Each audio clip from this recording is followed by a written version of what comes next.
The International Association for Near-Death Studies presents NDE Radio, a weekly exploration of near-death experiences and similar encounters with the other side. Now, here's your host, Lee Witting. Welcome to NDE Radio. I'm your host, Lee Witting. Today's guest, Dr. Graeme O'Connor, PhD, is a pediatric dietitian specializing in child and adolescent eating disorders. Dr. O'Connor serves as the research lead at a children's hospital in England. He is a national specialist in adolescent eating disorders and intensive care medicine, and regularly presents at conferences. In his free time, Dr. O'Connor is a dedicated cyclist and plays tennis for the local league. An essential component of his life is nature. Graeme says he finds living in the countryside keeps his mind and soul nourished with daily walking meditation practice. In 2007, when he was 27 years old, Dr. O'Connor had a profound NDE, during which he was instantly transported to a beautiful realm that consisted of light and energy. Here he learned and understood that all energy was connected. He was visited by 4 beautiful beams of light, one of which was his best friend who had died months earlier. He also encountered 3 deceased patients. And on his return journey to his body, his consciousness passed through solid matter, and he was able to observe in great detail the intricacies of physical objects. Graeme not only brought back with him a greater understanding of interconnectedness, he was also strengthened in his compassion and empathy for all living things. In the following months after his NDE, there were after effects that gave Graeme further proof of a life after life. Graeme, welcome to NDE Radio. Oh, hello, Lee. Thank you so much for that lovely introduction. Well, it's lovely to have you here, all the way from England. Graeme, I learned from Jeff Marr's interview with you that you had been raised in a family that didn't believe in an afterlife, and you described yourself as atheist, who perhaps believed in a higher being. So I was a devout atheist before all of this, and I came back from this experience. There's no way that I couldn't believe in a higher power or even God. I can actually use the word God now. I can even say the word Jesus. But before I was just, it was like a bad word in my family. Well, tell us what brought this event on. Yeah, sure. I mean, so some information around the time of my NDE. My best friend had passed away about 6 months before from a non-Hodgkin lymphoma, which is a brain tumor. Yes. He died within about 3 weeks of being diagnosed. So that was a very difficult time. And then the weeks leading up to NDE at work had been, again, particularly traumatic in that we had 3 unexpected deaths of children. So I was just having a difficult time because every time anybody died after my best friend had died, it was just much harder for me to comprehend. So I just wanted to go out, basically. I just arranged a night out with my friends at a local club bar in South London called the Two Brewers. And it's a really non-pretentious place where you just go and get drunk.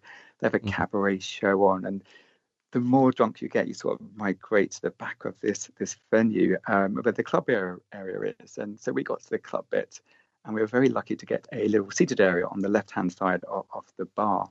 And it was at this point, very drunk, that my friend offered me a very strong painkiller that's also an anaesthetic that you can inhale. And it was at this time I took some of this, because of the amount of alcohol in my blood, I very rapidly went into systemic shutdown, within a minute, which meant my blood pressure dropped. I remember all my peripheral vision just going to a pinpoint, and I collapsed at that point. But then my friends went on to tell me that very rapidly I then went into respiratory failure. And there's a symptom called stridor, which is a very distinctive sound. It's like a dog or a seal line barking, and it's just your airway closing. So, but for me, when I had the peripheral vision going, even before I hit the ground, I was just transported to this incredible realm instantly, literally flick of a switch. And I was suspended in this huge coliseum, and actually in between these 2 massive columns, suspended in the air. There must have been, I want to say 1,000 steps coming up to this coliseum. It was absolutely huge, and it was all just made of this light energy, because the light there is an incredible light that's very difficult to explain. It's like it's a color within the light. And the only way I've learned to explain what this looks like is when you're in a science class at school and you have a beam of light that shoots through a prism, and on the other side you've got this lovely prism of color that comes out. It's just within that prism when you've got the color, the beam of light goes into the color. So you've got the white light with color within it. So it's very similar to within the pearl of an oyster. And that's the only way I've really learned to explain what that color looks like. Sort of a translucent white. Yeah, it's a beautiful. It's like a glistening. It's got and all the colors that we can't even fathom on this on the earthly plane. What our eyes cannot pick up. So from the infrared up to the ultraviolet light. So it's just a very overwhelming, beautiful color that's there. That's bright. Now I had perception all around me, awareness all around me at this time. And I had this very dominant presence on my, I want to say, I didn't have a shoulder, I didn't have any physical shape, but I feel like there was a dominant presence on my right-hand side. And if I didn't have this awareness around me, I would have just assumed that my back was actually against another one of these huge columns.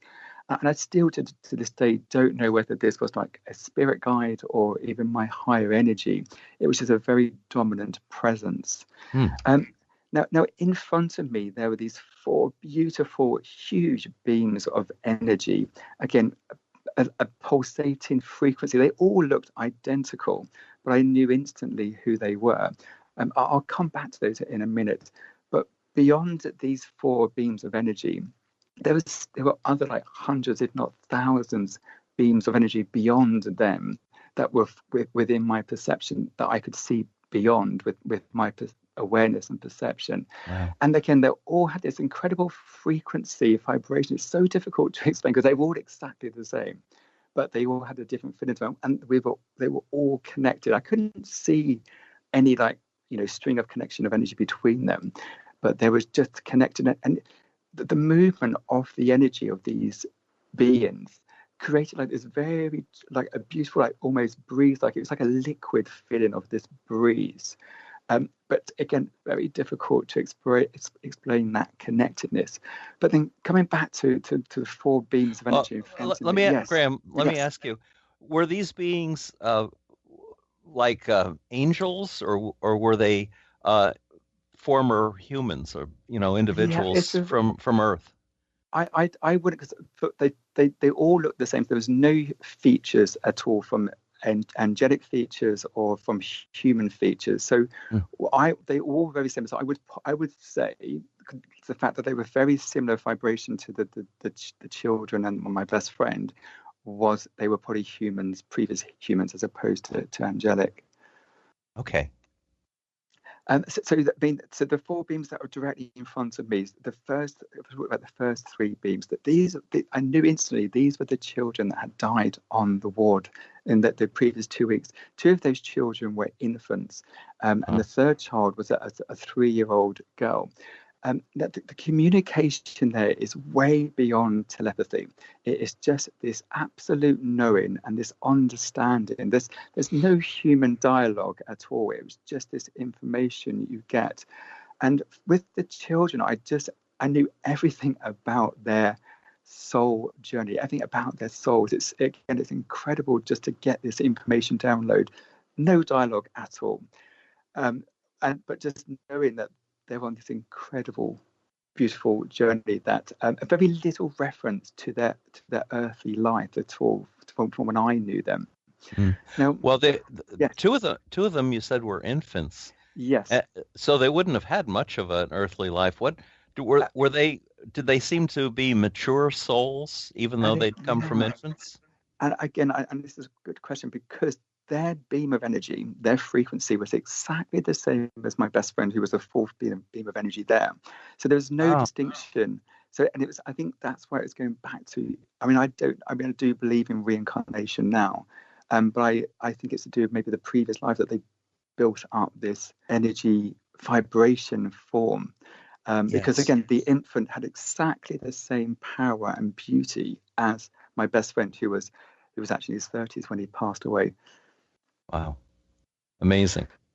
And it's very, so So then the fourth beam of energy that was in front of me, that was my best friend. And then the communication with him was a little bit more different to the children, in that I did get an essence of his personality from our friendship on Earth. And I mean, again, if I didn't have a face there, but if I did have a face, my mouth would have been ajar, my eyes were popping out of my head. It was just this absolute amazing awareness that my best friend was there. We were in this incredible realm. And he was an atheist back on Earth as well. So it was just like this understanding, like, God, look, this is just incredible to have this connection. And it was at this time that he actually took me back to our last memory on Earth together. And I was very fortunate to be in the hospital room with him when he died. I don't know, Lee, if you've ever been in a room with somebody when they've died, or even when a baby's born, but it's an absolute privilege. It's a very special feeling to be in that room. Yes, it certainly is. It's magical. I mean, it's horrible, but it's a real privilege to experience that with somebody. So even though I was so angry with him because he died within 3 weeks of being diagnosed. I was like, when I was in the room, he died. I was shouting, like, just show me a sign that you're okay. And I was just looking up to the corner of the room, because you always hear, like, when spirits pass, they go up to the corner of the room and they look down. I didn't believe in any of this because I was an atheist, but I was just shouting up at the corner of the room saying, just please show me a sign, let me know you're okay. But Brendan was showing me this from his perception, which I could then see myself looking up to this corner of the room, which I couldn't see him at the time, but that's where he actually was. And I could see him looking at me. And I had also had all the emotions of how I felt at that time, but I could also feel his emotions of how he felt, like he'd literally just died. And there's this, I felt everything at that time within that room. Wow. Now, because I'd seen myself in this earthly time and seen myself, I then had the realization, well, at this point, I was back in this incredible realm. And that's when I was then thinking, like, what am I dead?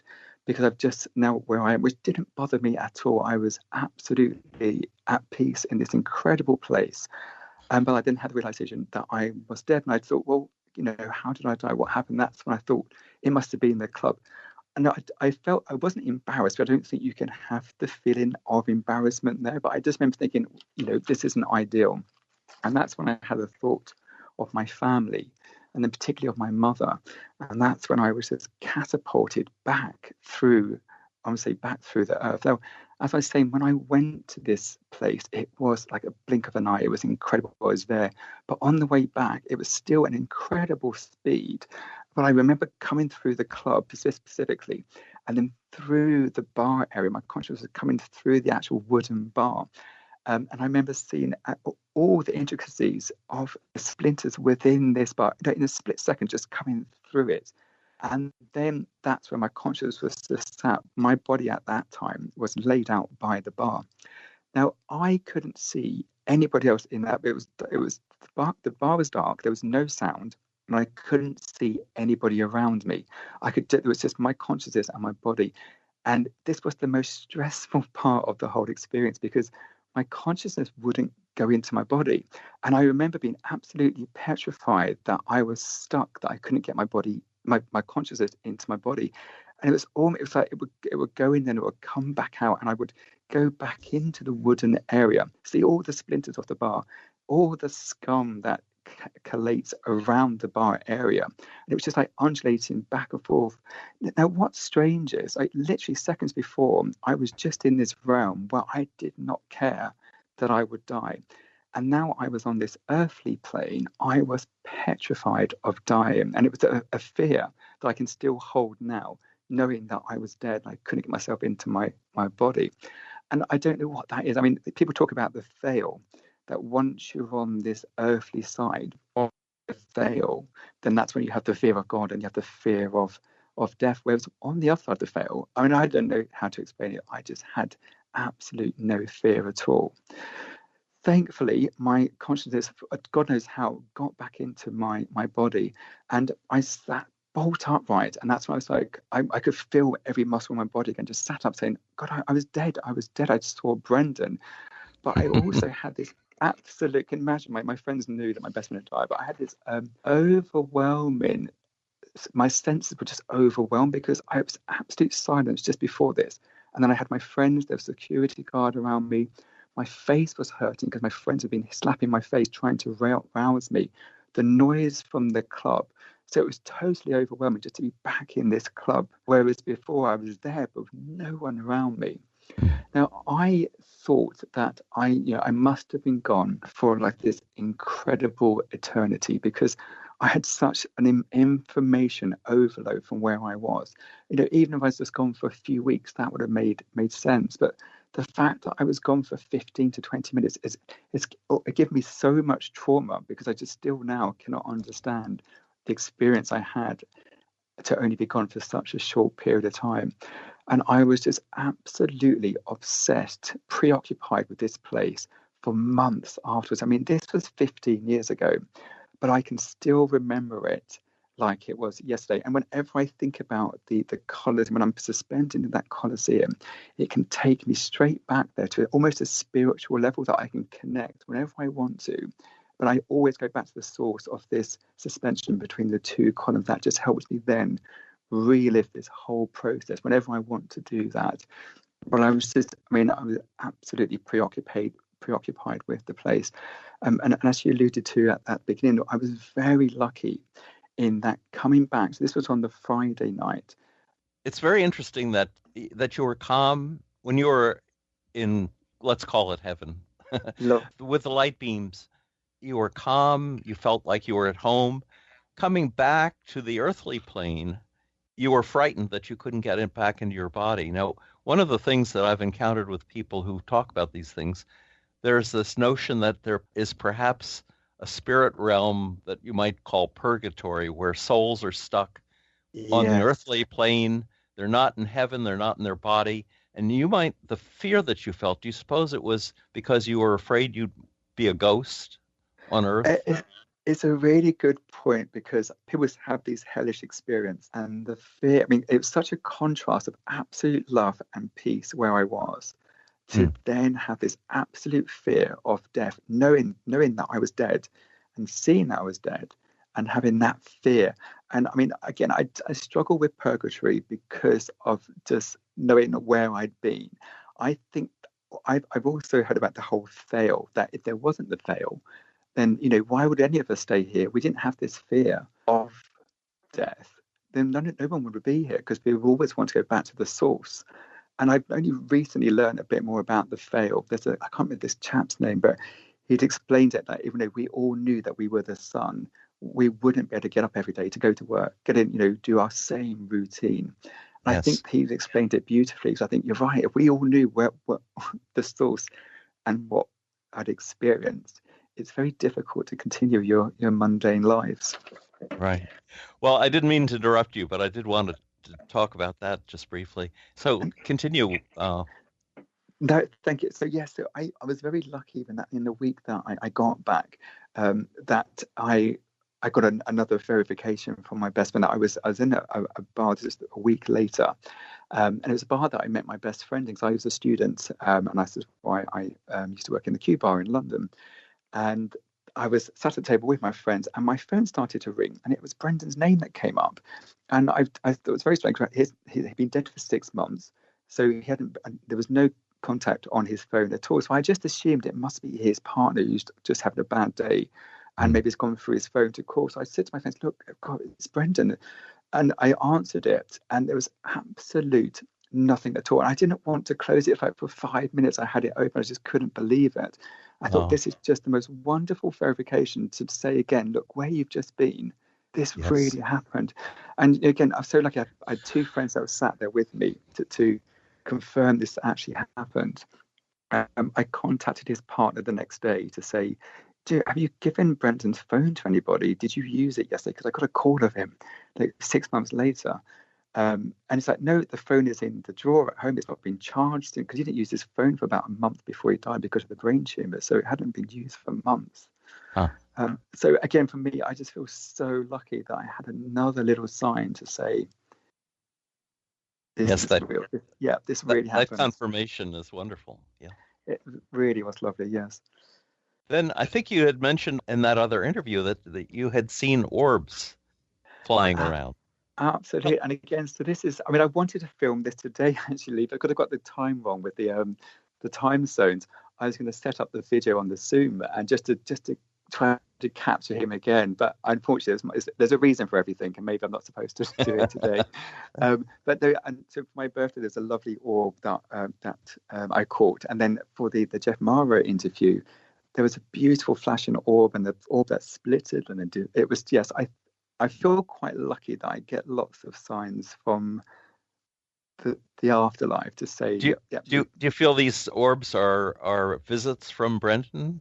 I think when I was talking, there was one particular time I was talking about Brendan specifically, and a beautiful flashing light came in from the top right hand corner. I do feel that. The other ones, I feel like are maybe my spirit guides, because I feel very lucky that I'm connected in a way that I was never before this experience. I can always just get that by just what I was saying before, walking in nature, doing this walking meditation, by shutting my mind down. I can get this absolute peace and tranquility that has, directed my whole life really now, just to have a very peaceful, stress-free life, that nothing really matters. I mean, it's really serious enough to get stressed about. And then the reason I took you back to that ghost was because you saw a ghost shortly after that, didn't you? I did, exactly, again. And this was, again, just those first 6 months after this experience. And it's going to a friend's house that I've been to many times before. And we were having dinner. I can remember the meal we were having Toad in the Hole. It was a Tuesday night, and I saw a full-figured man, full apparition, walk through his flat. I just thought there was a man in his flat. So I jumped up and said, "Steve, there's somebody in your flat." Gone into the bathroom, there's nobody there at all. And then another incident happened after that within his flat. Again, been transported back in time. The whole room looked different. The windows are smashed through. But again, this was only for the first 6 months that I seem to be much more in tune to the other side. I feel very protected in that I don't get scared of spirits, or I don't, if there are even bad spirits, just because I feel so protected by my spirit team around me now, that in any situation, I just feel like I can see that the power that we all have, the energy that we all have in us. And I feel so lucky that I've seen a glimpse of that and felt a glimpse of that power that I had behind me in the Colosseum, that I felt this presence, that I would love to think that was my higher self, that's how dominant and powerful it was. But I don't know if it was or not. That vision, though, that you had of, was it your friend's flat that was destroyed, the windows blown out? You said, I think leaves were blowing around. Could this have been going back into the past, maybe a World War II bombing? Yes. And again, I think because it is a Victorian house, so it could have been a bombing episode. And again, we've had this conversation. I've looked up all the evidence for the street. They've changed the name of the street. It's called Brixton Road. Then it used to be called Camberwell Road. So I've really tried to investigate the house number, but I think it's changed so much. But I really, again, I don't know what the connection was, but I do believe it was to do with the man that was dead. But again, we thought it might be to do with a bomb from one of the First or Second World Wars, because it was a Victorian house. But then the man was actually dressed in a top hat and a coat. It's just the weirdest thing, because, why would somebody be dressed in a full figure, and to see them in full apparition? Again, I feel so lucky to have experienced that. Yes. Do you think that? So you think that perhaps the destruction of the house was the reason that this ghost was? Yes. Perhaps he died at that time. Yeah, I totally agree. He was showing you the reason for his being there somehow. I think so, but then Steve's partner had also seen somebody walk through. That again helped with some verification for me, that he was doing his hair in the mirror and saw the same place that I saw someone walk through. And it makes me sad to think, do they need help moving on? Are they really stuck here all these years? But I just don't have those skills to think, how would they move on? Or whether we should have got a medium in or somebody just to help this poor man move on. Because if he was stuck anywhere where I was when I had that fear of not getting into my body, that's not going to be a fun place to be all these years. I used to know a group of Quakers back in Philadelphia who would go to haunted houses, and they would pray together and talk to the spirit as if he could hear them because they often do, and say, "Look around. There are angels. There are family friends who will help you move on into the light." So you might just try that with your friend sometime. Oh, Just oh, give that ghost, that spirit, some direction. that's That they fantastic.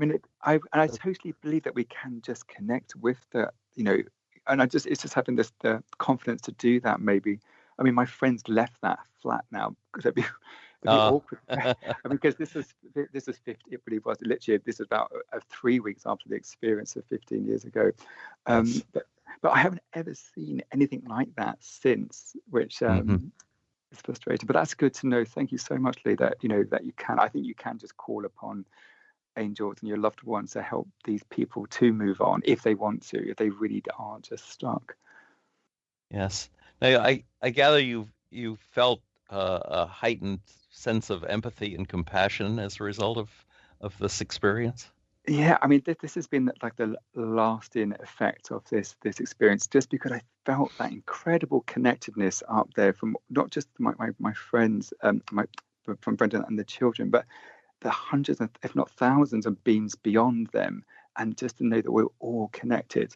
And again, it's almost like a crippling compassion. Sometimes you can walk past people and just feel like I'm very sensitive now to empathy and just can feel people's sadness sometimes. And even with animals now, I came back as I had to be a vegetarian. I couldn't carry on eating meat because of that experience, that knowing that what these animals go through in the abattoirs, I just couldn't eat meat anymore. Yeah, that's a negative after effect. I do miss meat. Now, on I think it was on Jeff's show, you said, "Love is the currency of the universe." I thought that was a beautiful phrase. Yeah, thank you. Yes, I really do. I think love makes the universe grow. Compassion, kindness. It just raises the whole frequency of the earth by just being that, having that kindness and love. Yeah, thank you for picking that up. Yeah. Well, but you also said humans are I guess, the lowest form of civilization, and give us free will and we become monsters. Tell us a little about that and what you think that how can we improve ourselves? Yeah, and that's why I think I'm very lucky that I've had this experience, and that's why I can be compassionate. But we've all, even friends of us that we are around us, that they will always see the negative in situations, and how you can impart this love or this kindness, just to know that we don't all need, if we're awakening, we don't all need to become these Reiki masters. Just by being kind, by smiling, you are making a difference to the universe, with these tiny little ripple effects. We've all, someone smiled at us and it can make us such a difference for our day.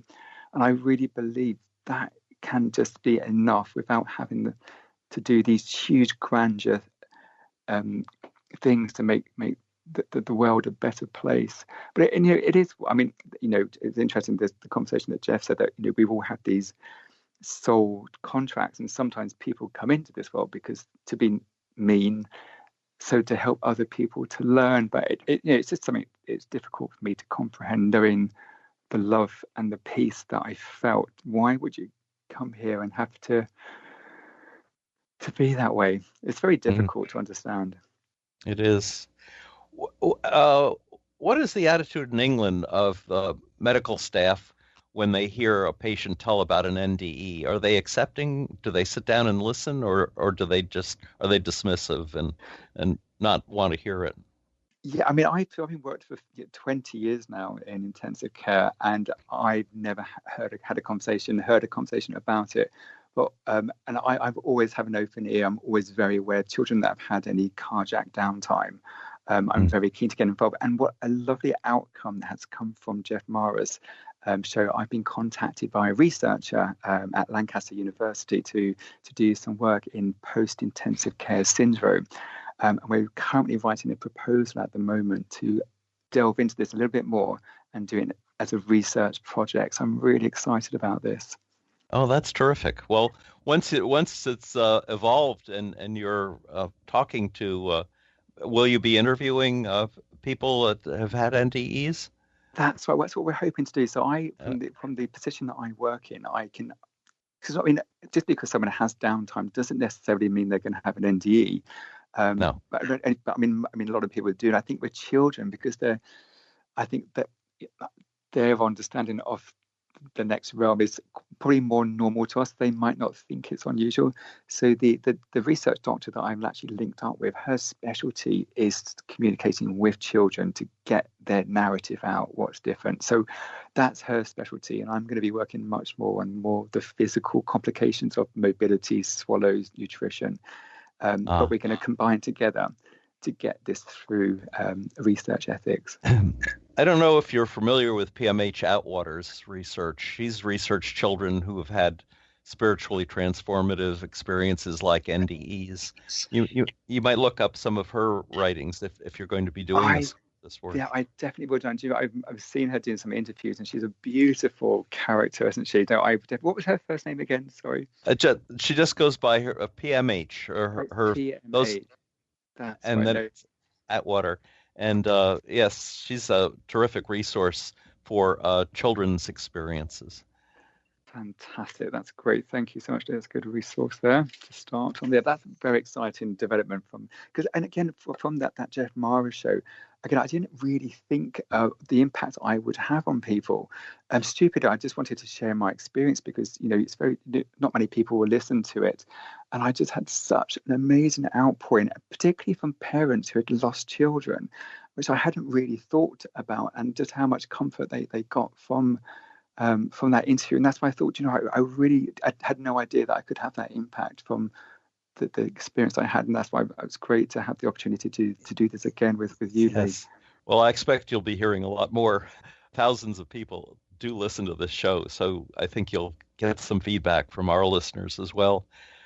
Graeme, I'm sorry to say that we've run out of time for today, but I want to thank you so much. And perhaps if you do encounter some children's NDEs in your work in the hospital and want to come back and talk to us about it sometime, that would be great. That'd be wonderful. Yeah, I'd be really looking forward to doing that. Thank you so much.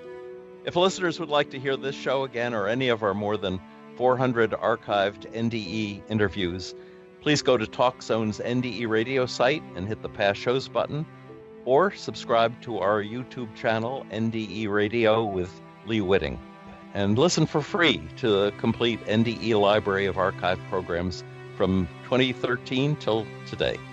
And listen next Monday, 11 a.m. at TalkZone for more NDE Radio.